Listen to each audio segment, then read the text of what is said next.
সেখানেই উলঙ্গ করে ভিডিও নিয়ে সেগুলো অনলাইনে ছাড়বে। থানা তো থেকে কোনো হেল্প পাই না, উল্টা থানা থেকে ওই সেম বলা হয়, পলাশচন্দ্র বলে যে আপনাদের মেয়ের বিষয়টা আপনার টাকা পয়সা নেওয়া ডিসমিস করেন। পরে এসপি ছিল, নীলফামারী জেলা এসপি, ওনার নাম ছিল মকবুল হোসেন আঙ্কেল।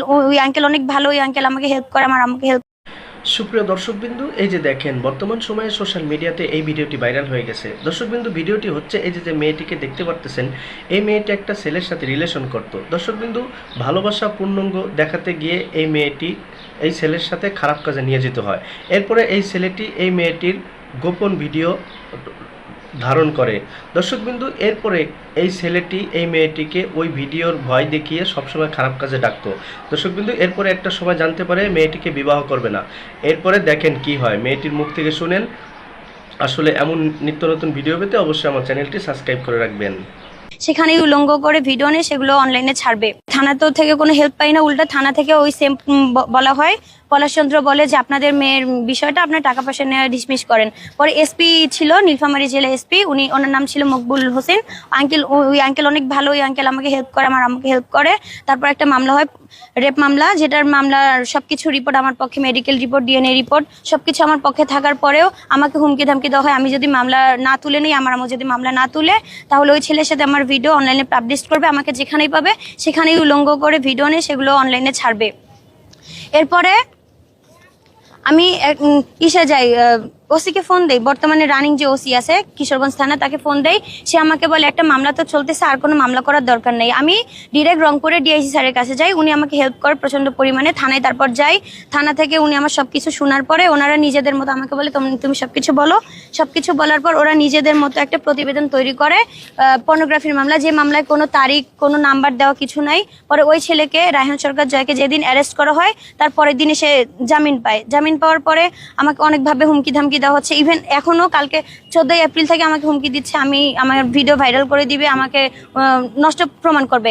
ওই ছেলের বিরুদ্ধে আমি মিরপুর থানায় একটা জিডি করি, শাহবাগ থানায়। ওর জামিন, ও যে আমাকে হুমকি ধামকি দিছিল, ওরা আমার ভিডিও ভাইরাল করে দিবে। হাইকোর্ট থেকে যেহেতু জামিন নিচ্ছে ওই ছেলে, পরবর্তীতে আমি হাইকোর্টে যাই ওর জামিন বাতিলের জন্য, মানে যেই কোর্ট থেকে আর কি হাইকোর্টে জামিন নেয় আর কি।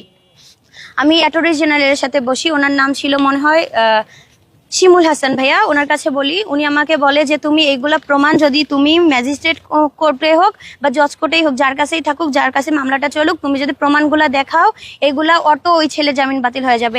আমি যখন কোর্টে উঠি, ম্যাজিস্ট্রেটকে যখন দেখাই, ম্যাজিস্ট্রেট নতুন করে 1-2 মাস পর পর একটা করে ডেট দেয়, আমাকে নেমে যেতে বলে যে পরবর্তী তারিখে বলিও, পরবর্তী তারিখে। এখন পর্যন্ত ম্যাজিস্ট্রেটের থেকে কোনো হেল্প পাচ্ছি না। ম্যাজিস্ট্রেটের থেকে হেল্প না পাওয়ার পরে আমি আবার ওখানে যাই, আর তারা আমাকে বলে তুমি সাংবাদিকের হেল্প নাও, সাংবাদিকরা তোমাকে এই বিষয়ে সাহায্য করবে। যেটার কারণে আমি বর্তমান সাংবাদিক ভাইয়াদের হেল্পে আমি বিষয়গুলো বলতেছি। এখন আমাকে, আমার বাচ্চাকে খুনের পর্যন্ত হুমকি, আমার মুখে অ্যাসিড দিবে, আমার বাসায় আগুন লাগাই দিবে, আমাকে যেখানে পাবে সেখানে খুন করবে।